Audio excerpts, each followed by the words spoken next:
তোমাকে পাওয়ার জন্যে হে স্বাধীনতা, তোমাকে পাওয়ার জন্যে আর কতবার ভাসতে হবে রক্ত গঙ্গায়, আর কতবার দেখতে হবে খান্ডবদাহন।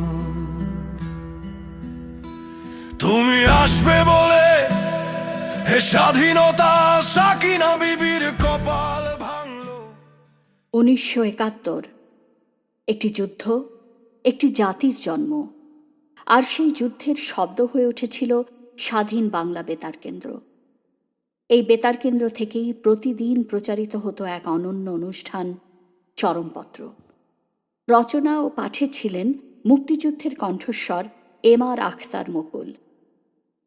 ব্যঙ্গ, শ্লেষ আর তীক্ষ্ণ সত্যের ভাষায় চরমপত্র শুধু শত্রুকে বিদ্ধ করেনি, এটি সাহস জুগিয়েছে মুক্তিযোদ্ধাদের, মনোবল বাড়িয়েছে শত্রু কবলিত অঞ্চলের মানুষ আর শরণার্থী শিবিরে থাকা বাঙালিদের।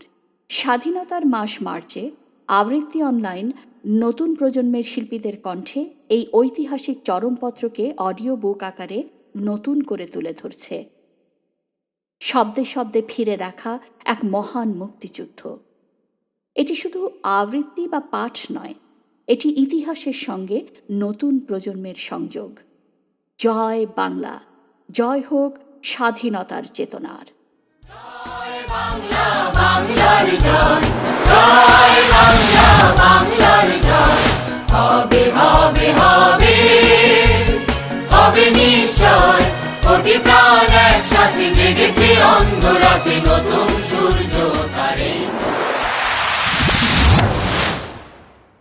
হামাম দিস্তা আমাগো দেশি হেকিম কবিরাজ জেমতে কইরা হামাম দিস্তার মধ্যে গাছ গাছরা থেতলাইয়া দাওয়াই বানায়। বাংলাদেশের দখলীকৃত এলাকায় আজকাল মুক্তি বাহিনীর বিচ্ছুগুলা রাজাকার আর মচুয়া গুলারে পাইয়া আহারে এই রকম একটা কারবার চালাইতাছে। একটু কনের লগে লগে ছক্কু মিয়ার কালুলায় আমার আসসালাম আলাইকুম কইয়া ঠাটারি বাজারের মুহি রওনা হইল। চিল্লায়া কইলাম, আবে ওই ছক্কু, আবে ওই কাল্লা, আইজ আবার কি হইল? দিন দুনিয়ার কারবার হুঞ্চোস নি? ছক্কু একটা তেরছি নজর দিয়া কইল, ভাই সাহেব আজ তো মেছাল কনের কথা ছিল, মেছাল দিয়া না কইলে আর হুনুম টুনুম না। ছক্কু মিয়ার হাত ধইরা কইলাম, ভাইডা ভালো, গোসা কইরো না, আজ তোমাকে করা জিনিস শোনামু। কলিকাল পড়ছে, এই জন্যে পাবলিক রে ভোগা মারণের লাগিয়া জামাতে ইসলামের কাগজের নাম হইছে সংগ্রাম, আর মুসলিম লীগের কাগজের নাম বিপ্লব। এলাই কেমন বুঝতাছেন?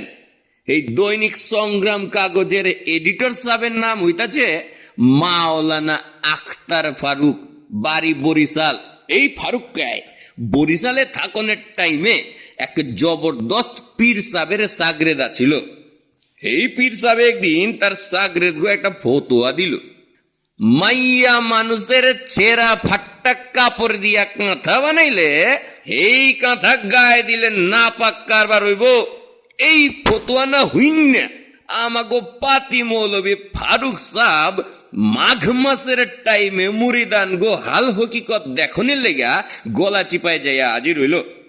সন্ধ্যার পর হেজাক লাইট জ্বালাইয়া ফারুক এক বিরাট ওয়াজ মাহফিলে লেকচার দিল। আজ ঠিকা কেউ যেন মাইয়া মানুষের ছেঁড়া ফাট্টা শাড়ি দিয়া বানানো কাঁথা গতরের মধ্যে না দেয়, এগুলা নাপাক। রাইতের বেলায় ফারুক মৌলবী মুরগির রান, খাসির কলিজা আর গরুর মগজ ভাজা খাইয়া এক মুরিদানের বাসায় হইত্যা পড়ল। এরপরেই শুরু হইল মহা গ্যাঞ্জাম। মাঘ মাসের রায়, বুঝতেই পারতাছেন মুরিদের নাম শেখ মেঘু। বেড়ায় করে হাত কচলাইতে কচলাইতে কইল, হুজুর এই পুরা গ্রামের মধ্যে এমন কোনো কাঁথা নাই যে আপনারে দেওন যায়। ফারুক কি রাগ কইল, না যায় যে কাম করা গোনায় কবিরা, আমার কোনো কাঁথা লাগবো না। তবুও শেখ মেঘু একটা না পাক ক্যাথা আইন না ঘরের একটা কোনার মধ্যে তুইয়া গেল। তারপর বুঝতেই পারতাছেন মাঘ মাসের রাইতে গলা চিপাই অক্ষরে কাঁপন দেওয়া শীত, তুফান শীতের চোটে ফারুকার আর রাইতে ঘুম আইল না। অনেক চিন্তা করণের পর মৌলভী সাহেব সেই না পাক কাঁথাটা আইন না গতরে দিয়া ঘুমায় পড়ল। সকালে কাউয়াগুলা কা কা কইরা ওঠানের লগে লগে শেখ মেঘু মৌলভী সাহেবের অবস্থা দেখতে গেল। যাইয়া দেখে কি সিংহাতি কারবার বেদব কাঁথাটা কেমতে জানি যাইয়া অকরে হুজুরের গায়ের উপরে রইছে। বেড়ায় হাতে আসিল গরু কুবাইনা একটা পান্টি। ব্যাস আটকা শেখ মেঘু কাঁথা ডারে ধুম পিড়াইতে শুরু করলো আর চিলে কইল, নালায়েক বেয়াদব কাঁথা, তুমি এলায় আমাগো হুজুরের গতরের মধ্যে উঠা হুজুরের নাপাক কইরা দিছ। কিন্তু শেখ মেঘু একবারও চিন্তা করলো না যে কাঁথা পিড়াইতে যাইয়া বেড়ায় কাঁথার নিচে হুইতা থাকুন না হুজুরেও পান্টি দিয়া গাবুর পিডানি পিডাইতাছে। এইরকম একটা কুফা অবস্থা হওয়ার পর মাওলানা ফারুক করে সোজা দৌড়ায় নাওয়ের মধ্যে উইটা বড় হুজুরের কাছে যায় হাজির হইল।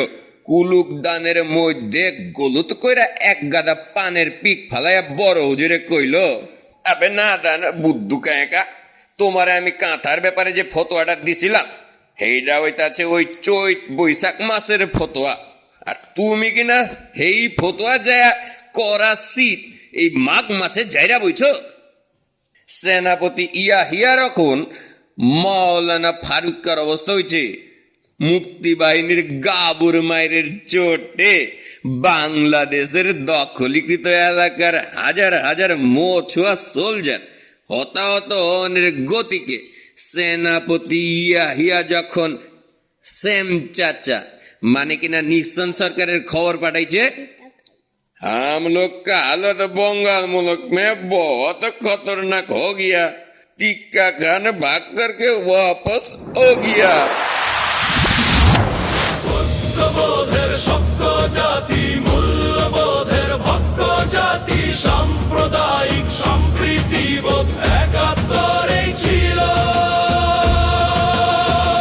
ধর্ম চোরার ও ধর্মর একাত্তরেই ছিল। শিকল পরা পায়ের নাচন, শিকল ভাঙার মরণ বাঁচন, দীপ্ত ভবিষ্যতের